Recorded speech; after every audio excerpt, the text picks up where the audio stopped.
তোমালোক আহিলা আহা আজি বহুত কাম বাকী আছে আজি আমাৰ বাছাৰ জন্মৰ উপলক্ষে এই গণভকতক অন্ন ভোজনৰ ব্যৱস্থা কৰা হৈছে এতিয়া তোমালোকে শীঘ্ৰে ভিতৰলৈ গৈ এই যশোদাক সহায় কৰা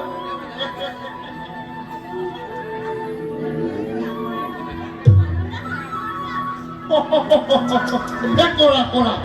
যি মন যায় আজি তাকে কৰা আজি তোমালোকে ইয়াত আনন্দ কৰিব পৰাকৈ সম্পূৰ্ণ ব্যৱস্থা কৰা হৈছে ঈশ্বৰৰ কৃপাত বুঢ়া কালত আমি পুত্ৰ সন্তানৰ মুখ দেখা পাম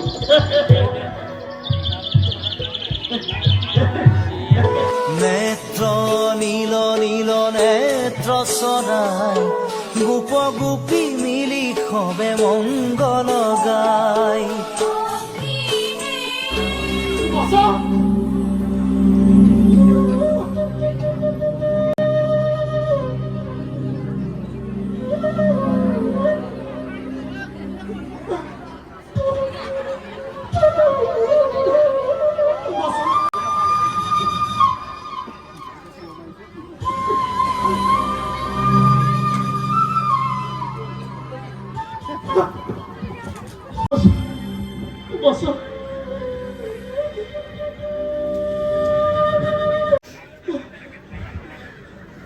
ৰানী ৰানী ৰানী সোহা ৰানী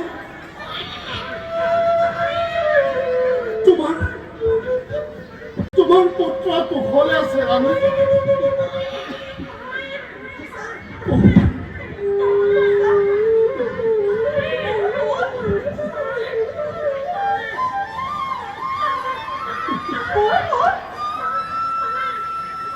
চিন্তা নকৰিবা ৰাণী তুমি পাহৰি গলা নেকি হে কথা যে কোনো পথটোৱে ক্ষতি সাধন কৰিব নোৱাৰে তোমাৰ পূৰ্ণ ব্ৰহ্মই জন্ম ধৰে নেত্ৰ নীল নীল নেত্ৰ চৰাই গোপ গোপী মিলি খবে আমি পুত্ৰ স্নেহত সকলোবোৰ পাহৰি পেলাইছো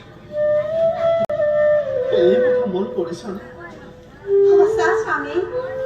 আমাৰ যে পুত্ৰদ্বয় সমগ্ৰ ব্ৰজবাসী জীৱন হৈ পৰিছে সেয়া হৃদয়েৰে অনুভৱ কৰিছো ৰাম কৃষ্ণৰ দৰে পুত্ৰ পোৱাৰ ভাগ্যৱান জনক জননী জানো সকলোৰে ভাগ্যত থাকে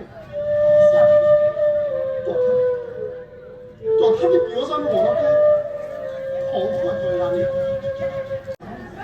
অকুল আহক আহক সকলোৰে মুখৰ মংগল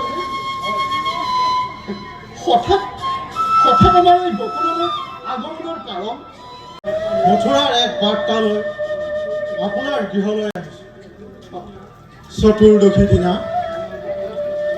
মথুৰা নগৰীত মহা আয়োজনেৰে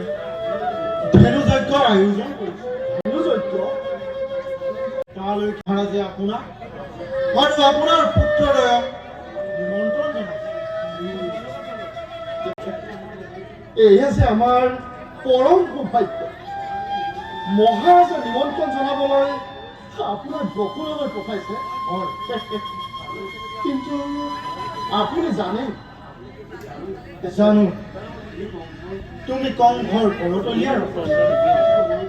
তথাপি অনুৰোধ কৰিছো কংসৰ নিমন্ত্ৰণ প্ৰত্যাখ্যান জানো ভালদৰে জানো অকুল তাৰ ভয়ংকৰ পৰিণাম কি হ'ব কিন্তু ৰাম কৃষ্ণৰ অবিহনে আমাৰ বকুলবাসীৰ জীৱন যে স্থবিৰ হৈ পৰিব এই কথা ভাবি